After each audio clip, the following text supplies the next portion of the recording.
안녕하세요. 바이오 문제를 푸는 인공지능 세션을 준비한 발표자 김노은이라고 합니다. 저는 현재 시즌에 재직 중이고요. 분자 진단을 하는 회사이고 자연과학을 전공하던 사람에서 분야를 조금 바꿔서 배울 것이 많은 컴퓨터 사이언스 분야를 공부하게 되었습니다. 먼저 제가 준비한 자료는 이러한 백그라운드를 가진 제가 바이올로지라고 하는 스페시픽한 분야에 인공지능이 적용될 때 이 분야에 관심을 갖게 된 여러분들께 어떻게 소개를 하면 되고 어떤 식으로 적용이 되고 있는지를 입문자 수준에서 훑는 내용을 담고자 준비를 하였고요. 먼저 덧붙여서 이야기를 조금 하자면 이 내용은 시젠의 기술을 소개하는 게 아니라 저 개인이 공부하고 정리한 내용을 공유하는 자료라는 점을 미리 사전에 이야기 드리고 시작을 하도록 하겠습니다. 제가 준비한 컨텐츠는 다음과 같습니다. 먼저 Problem Definition이라고 하죠. 간단하게 핵심이 되는 문제를 정리를 한 이후에 크게 메디컬과 마이크로바이올로지 리서치라고 하는 두 필드로 나누어서 인공지능의 어플리케이션 사례를 소개할 예정이고요. 구체적인 사례 소개가 끝난 이후에 마지막으로 제가 개인적으로 생각하는 견해를 이야기 드리고 발표 마치도록 하겠습니다.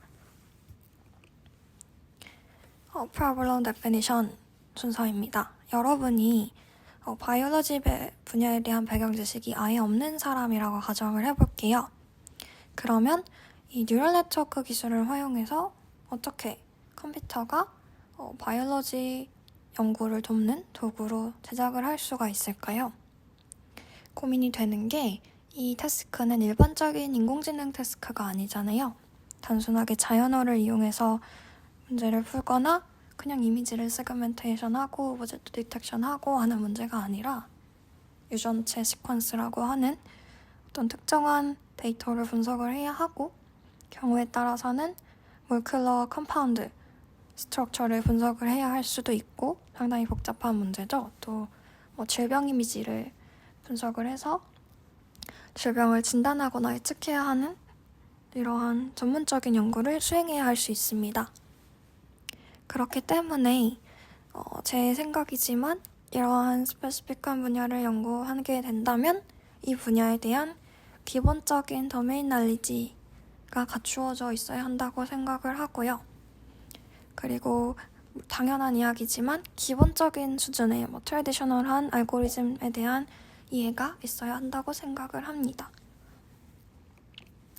그래서 제 경험을 이야기를 하자면 저는 처음에 물론 제가 자연과학을 전공을 하던 학생이긴 했지만 얼마나 잘 알겠어요. 베이스가 낮았던 시기에 인공지능 분야와 얽혀서 공부를 하기 위해서 저는 많이 아시는 사이트겠지만 Papers with Code라고 하는 쏟아 알고리즘을 모아놓은 사이트에 가서 제가 원하는 태스크를 검색을 하고 저의 경우에 메디컬 카테고리에 들어가서 얼라이먼트 태스크를 검색을 해본다든지 그래프로 문제를 푸는 것을 검색을 해본다든지 하는 식으로 가장 성능이 좋은 최신의 알고리즘부터 시작을 해서 레퍼런스가 잘 달려있잖아요. 역으로 훑으면서 얘의 기원이 됐던 모델이 무엇인가를 되돌아가는 식으로 학습을 진행을 했고요. 이렇게 저처럼 바이올로지 분야가 있든 없든 이 분야를 연구하고자 하시는 분들에게 적절한 수준의 백그라운드와 그냥 몇 가지의 사례를 소개하는 것을 목표로 하고 있습니다. 그래서 저는 크게 아까 말씀드렸던 것과 같이 메디컬 필드와 마이크로바이올로지 리서치라고 하는 두 가지 필드로 나누어서 소개를 이어갈 예정이고요.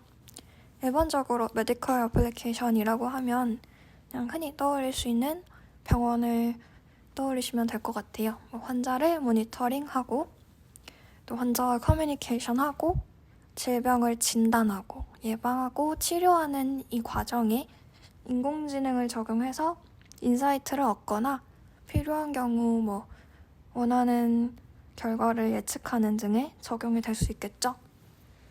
또 거기서 조금 더 깊게 들어가서 미시적인 부분을 연구하고자 한다 하는 내용이 마이크로바이올로지 리서치 필드인데요.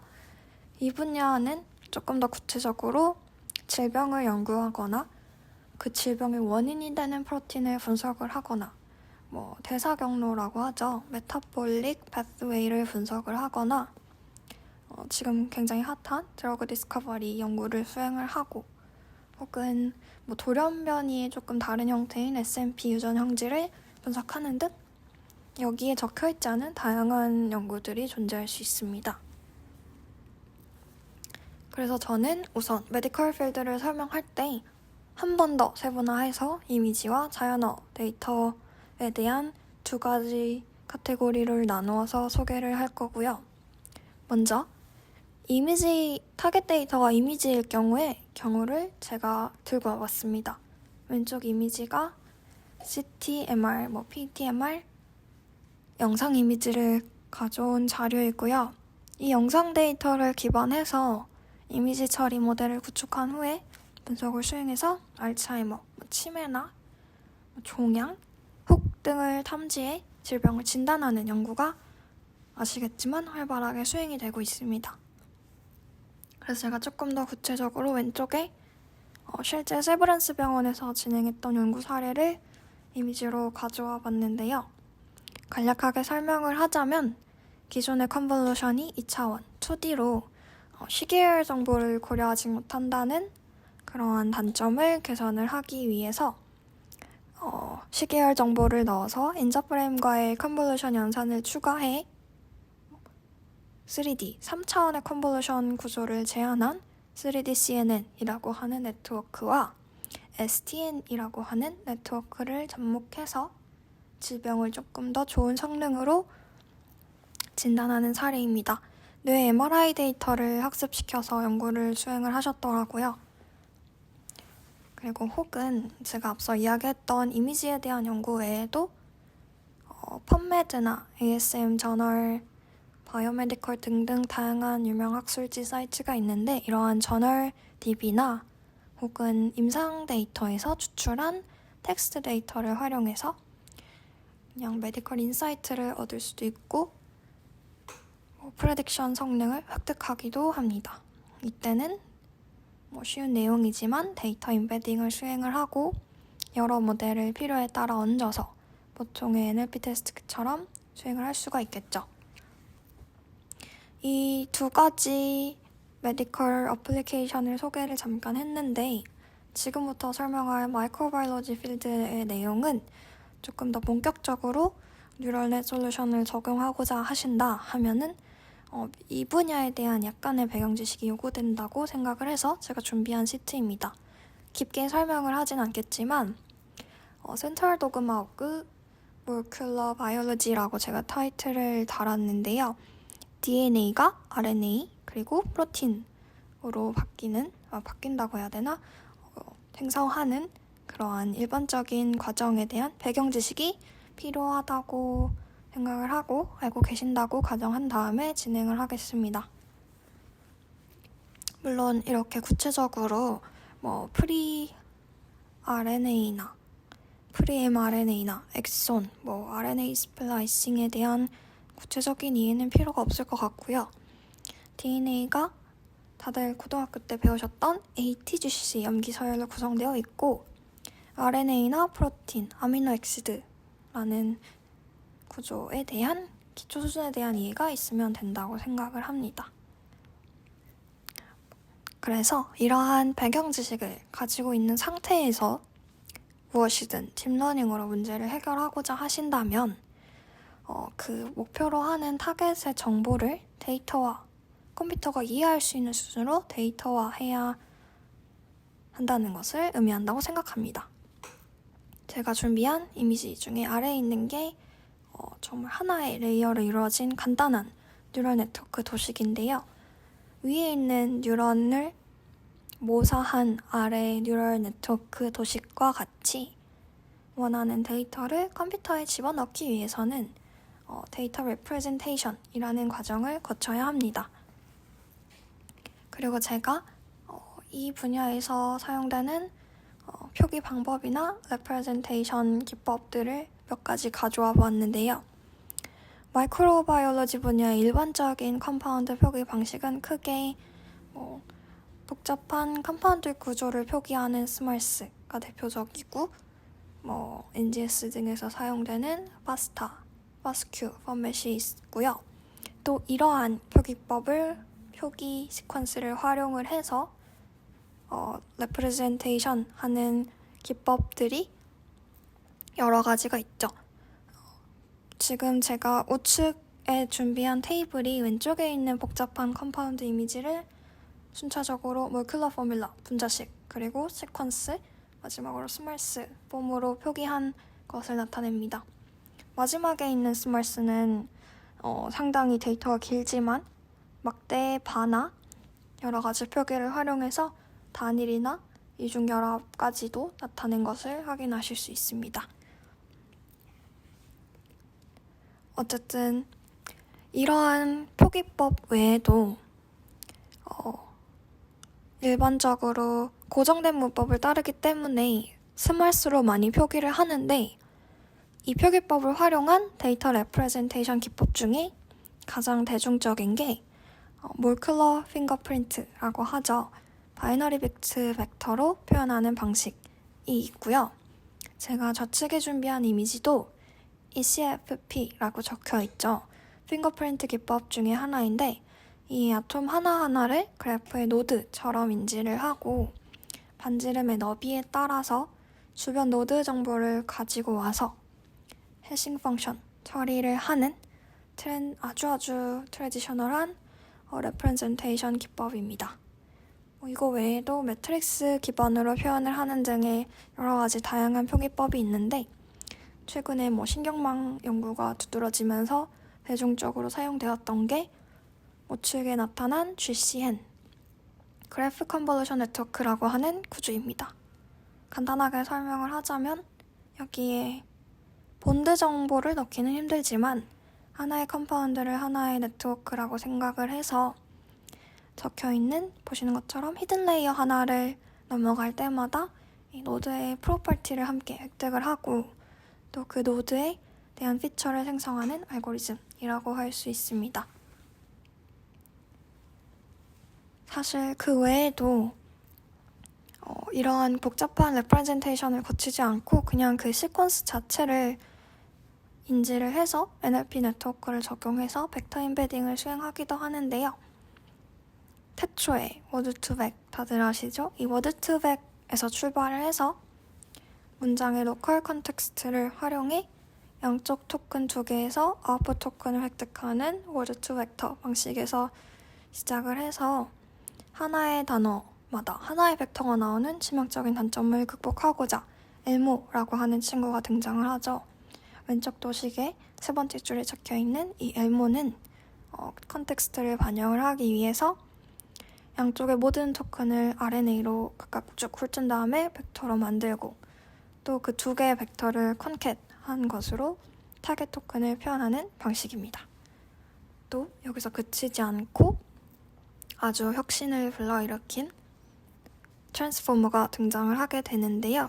트랜스포머는 엘모가 RNA 기반의 네트워크로서 LSTM이 갖는 정보 희석이 된다고 하죠. 그러한 문제를 그대로 물려받기 때문에 정보 희석 문제를 조금 개선하고자 등장한 모델입니다. 간단하게 설명을 하자면 이 토큰을 포함하는 문장의 모든 토큰을 아예 웨이썸 해버린 다음에 임베딩 블록과 기존의 RNN을 전부 그냥 셀프 어텐션으로 대체를 해버렸다는 점에서 그 의미를 갖는다고 생각을 합니다. 인코더나 디코더에 대한 내용은 생략을 할게요. 그런데 이 트랜스포머의 인코더 블럭을 차용을 해서 또 한 번 난리가 났던 모델이 바로 다들 아시는 버트라고 하는 모델이죠. 트랜스포머의 인코딩 블럭에 두 가지 마스크드 LM과 이스넥스트라고 하는 랭귀지 모델 블럭을 추가한 형태로 기존의 시퀀스 정보뿐만 아니라 사인, 코사인 함수를 통한 포지셔널 인코딩 벡터를 심어준다는 장점이 있습니다. 제가 앞선에서 데이터 레프레젠테이션을 설명을 하다가 갑자기 NLP의 전반적인 흐름을 한번 훑은 이유가 앞으로 나올 태스크들이 이 NLP 모델을 사용하는 경우가 많기 때문인데요. 가장 먼저 백그라운드 소개를 지나서 소개할 태스크는 Multiple Sequence Alignment, MSA라고 하는 태스크입니다. 쉽게 설명을 하자면 이미지에 나타난 게 이 MSA 태스크를 표현한 것인데요. 시퀀스를 한번 쭉 정렬을 해요. 그리고 그 정렬된 데이터에서 그 유전체나 프로틴의 상동성, 유사성을 추정하는 과정을 얼라이먼트라고 부르게 되는데, 이때 이 시퀀스가 2개 이상이 될 때 이것을 멀티 시퀀스 얼라이먼트라고 부르게 됩니다. MSA는 단백질이나 핵산 서열을 분석할 때 아주 필수적인 기술이고요. 시퀀스에서 보통 보존 서열 세그먼트를 확인할 때 유용하게 사용을 한다고 해요. 이 MSA 태스크 수행을 위해서 등장을 한 네트워크가 바로 DLP Align이라고 하는 네트워크입니다. 구조를 먼저 설명을 해드릴게요. 먼저 첫 번째로 인풋이 워드 임베딩 레이어를 들어가서 512x8 매트릭스로 변환이 된 다음에 이 피처가 각각 필터 크기가 6과 3이라고 하는 2개의 CNN 레이어를 통과를 해요. 그 다음에 이 각각의 CNN 레이어는 페이퍼를 보니까 크기 2의 맥스플링 레이어가 뒤따른다고 하고, 이전 레이어의 출력이 크기가 64인 바이LSTM 레이어를 통과한 다음에 마지막으로 두 피처를 콘캣하고 드랍아웃을 수행하는 구조입니다. 주목할 점은 페이퍼에 따르면 이 DLP Align은 정확도를 높이는 데 기여하는 파트를 어떻게 찾지? 할 때 사용하는 아이디어로 기존의 티피컬한 프로그레시브 얼라이먼트 메소드에서 주로 사용되는 방법론인 P, X바, Z처럼 표시를 하죠. 다들 알고 있는 사후 확률 매트릭스나 디스턴스 매트릭스를 계산하거나 가이드 트리를 생성하기 위한 클러스터링 메소드 혹은 코인스턴스 트랜스포메이션이나 리파이먼트라고 하는 5가지를 살펴보았고, 그 중에서 사후 확률 행렬 계산이나 가이드 트리를 생성하기 위한 클러스터링 방법, 코인스턴스 트랜스포메이션의 3가지만 취했다고 해요. 또 이 각각의 파트에 대한 모델을 선정하기 위해서 페어 HMM이나 파티션 펑션, RMS와 같은 기존의 옵션들의 조합을 시도하고 여러 방면으로 고려해보면서 결과적으로는 기존의 로직을 수정을 해서 다른 프로그레시브 방법론에 비해 성능이 낮게 나오던 유사 단백질 제품군 데이터에 대해서 보다 나은 성능을 갖게 됐다고 합니다. 실제로 이러한 코드가 GitHub 레포에 다 공개되어 있기 때문에 원하시는 분들은 직접 런을 해보셔도 좋을 것 같아요. 그리고 이와 유사한 태스크로 제가 가져온 건 프로틴 세컨더리 스트럭처 프레딕션이라고 하는 태스크예요. 말 그대로 단백질의 두 번째 스트럭처를 예측하기 위한 모델인데, 이때 제가 가져온 네트워크는 프라트랜스라고 하는 모델인데요. 현재 소타 모델이었고요. 제가 오른쪽에 정리해 놓은 것과 같이 오토레그레시브 랭귀지 모델 2개, 트랜스포머 XL과 엑셀넷에 더해서 오토엔코더 모델, 버트와 알버트 2개를 적용을 해서 구현이 되어 있었습니다. 이 세컨더리 스트럭처라고 함은 알파 헬릭스와 베타 플리시트 각각 코일과 지금 보시는 이미지같이 코일이나 평평한 판의 형태로 이루어진 단백질의 2차 구조는 그 내부의 수소 결합에 따라서 결정이 된다고 하는데, 이거가 중요한 이유가 점진적으로는 3, 4차 구조에 또 영향을 미치고, 이게 단백질 변이나 그게는 질병 발생에 영향을 미치기 때문에 중요한 분석 대상이라고 하네요. 트랜스 네트워크의 구체적인 다른 네트워크와의 비교 레이어 설계 명세 테이블입니다. 버트 기반으로 작성이 되어 있었고 중요한 점은 시퀀스를 하나의 다큐멘트처럼 인식을 해서 구현이 되었다는 점이 다른 모델들과 차별화가 된다고 하네요. 그리고 제가 앞서 말했던 것과 같이 프로틴은 그 내부의 특성에 따라서 각각의 디스턴스나 앵글로 결합을 하게 되는데 이 특정한 3차원 구조가 계속 변동을 하고 그렇기 때문에 실험실에서 검증하기가 어렵다고 해요. 각 기능에 따라서 특정 기능을 나타내는 이 중요한 구조가 실험실에서 알아내기 어렵다니 굉장한 난제죠.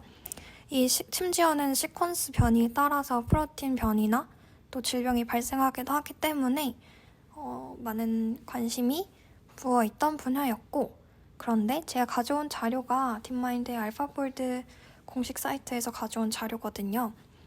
그런 의미에서 이 딥마인드가 발표한 프로틴 4차 구조 예측 알파폴드는 큰 파격을 불러일으킬 수밖에 없었죠.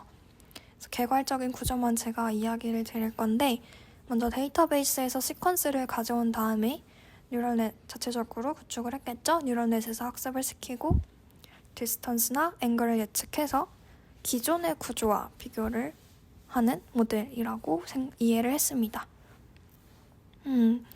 제너레이션 하는 단계에서 딥러닝이 사용이 되었겠죠. 그리고 다음으로는 조금 다른, 지금까지는 단백질 시퀀스랑 스트럭처를 살펴보았는데 조금 다른 문제인 드러그 디스커버리 분야의 태스크를 가져와 봤습니다. DTI라고 하는 드러그 타겟 인터랙션 태스크에 대한 네트워크인 DeepDTA 모델인데요. 간단하게 설명을 드릴게요. 먼저 이 모델은 바이오인포메틱스 저널에 등장을 했다고 하고 이 타스크를 수행을 하기 위한 가장 기초적인 모델이기 때문에 제가 가져왔어요. 드럭과 시퀀스 데이터가 들어가는데 어피니티 스코어를 측정을 하고자 궁극적으로는 리그레이션을 하는 내용이에요. 그런데 간단하게 말해서 시퀀스 정보를 아주 예전에 쓰던 기법이라고 해요. 컨볼루션을 돌려서 이 시퀀스 데이터를 인코딩을 하고 피처들을 컨캣한 이후에 뉴럴넷에 올려서 진행을 하게 되는데 이 컨볼루션 과정을 조금 간략하게 설명을 한다면 컨볼루션이라는 것 자체가 로컬 컨텍스트가 있으면 윈도우를 보고 인코딩을 하고 또 반복하고 끝까지 진행해서 벡터를 얻는 거잖아요. 시퀀스에 대해서도 동일하게 순차적으로 이동을 하면서 이 과정을 수행을 해요. 그런데 말만 들었을 때는 나쁘지 않네 싶지만 문제가 있습니다. 이거는 제가 임의로 가져온 이미지라서 구조적으로 맞지 않은 내용일 수도 있는데 이게 전기 배터리인가에 사용되는 탄소 화합물 구조예요. 이미지 아래 적혀있는 게 아까 말했던 스말스 표기법이고요. 문제는 이 컨볼루션 기반의 네트워크를 적용을 하게 되면 지금 보시는 왼쪽에 작게 표시한 이미지가 나타나는 것처럼 스말스 시퀀스 상에는 멀리 떨어져 있는데 실제 3D 구조로 확인을 해보면 가까이에 있는 이러한 오류를 범하게 되는 문제가 생긴다고 해요. 그래서 이거를 개선을 하고자 포지셔널 정보를 가지고 있는 버트를 적용해서 이 문제를 해결해보면 어떨까? 라고 하는 아이디어에서 제안된 네트워크가 바로 이 논문에서 제시한 모델입니다. Self-Attention Based Molecular Representation for Predicting Drug Target Interaction 이라고 하는 이 논문에서 제안한 네트워크의 파인튜닝 과정 도표를 제가 가지고 와 보았고요. 일반 문자열 시퀀스가 아니라 몰큘러 바이올로지 스말스 데이터인 점을 고려해서 위에 스말스 데이터에 대한 처리를 보면 레프레젠테이션 알고리즘을 앞서 제가 설명을 했던 모lecular representation을 추가를 했고, 프로틴에 대해서는 기존의 기법을 그냥 그대로 사용한 것을 볼 수 있어요. 근데 이 이유는 논문에서 적혀있길 프로틴은 에버리지 랭스가 무려 1000이 넘고 종류가 크게 많지 않기 때문에 원래 CNN의 원디멘션 CNN의 레프레젠테이션 알고리즘을 그대로 얹었다고 합니다. 그래서 덴스 레이어를 거쳐서 어피니티 스코어를 계산하는 방식으로 전개가 되고 전체적인 과정은 아까 봤던 딥 DTA와 거의 동일합니다. 단지 CNN 기반의 모델을 버트로 바꿨다는 정도. 그래서 지금부터 정리를 한번 해볼게요. 제가 데이터 레프레젠테이션 기법부터 시작을 해서 GCN이라고 하는 일반적인 기법도 소개를 했고, 이러한 기초적인 내용을 한번 짚고 넘어간 이후에 순차적으로 3개의 네트워크를 봤잖아요. 첫째로 Multiple Sequence Alignment 태스크에 적용되는 DLP Align, 두 번째로 프로틴 세컨더리 스트럭처 예측에 적용될 수 있는 프로트랜스 네트워크, 또 마지막으로 딥 DTA를 개선한 형태의 모델을 살펴봤습니다. 여기까지 보고 나면 느끼는 생각이 사실 저희가 다 알고 있는 모델이었잖아요. 그거를 조금 개선하는 수준이었고, 그래서 이러한 스페시픽한 분야를 연구할 때 무엇보다 중요한 건 기존에 있던 모델을 어떻게 개선하면 좋을까? 라는 아이디어를 얻기 위해서는 그 분야에 대한 아까 말했지만 도메인 날리지가 우선적으로 필요해요. 그래서 단순하게 알고 컴퓨터 연산을 구현하는 능력뿐만 아니라 그 분야에 대한 지식이 바탕되어 있어야 하고, 물론 트래디셔널한 네트워크에 대한 이해도 필요하다고 할 수 있겠죠.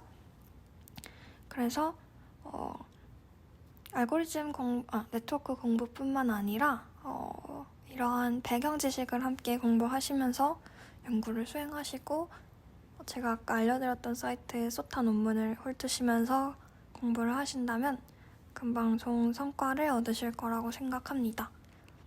제가 준비한 자료는 여기까지고요. 여기까지 소개했던 내용 중에 궁금한 사항이 있다면 편하게 여쭤봐 주세요. 발표 마치도록 하겠습니다. 감사합니다.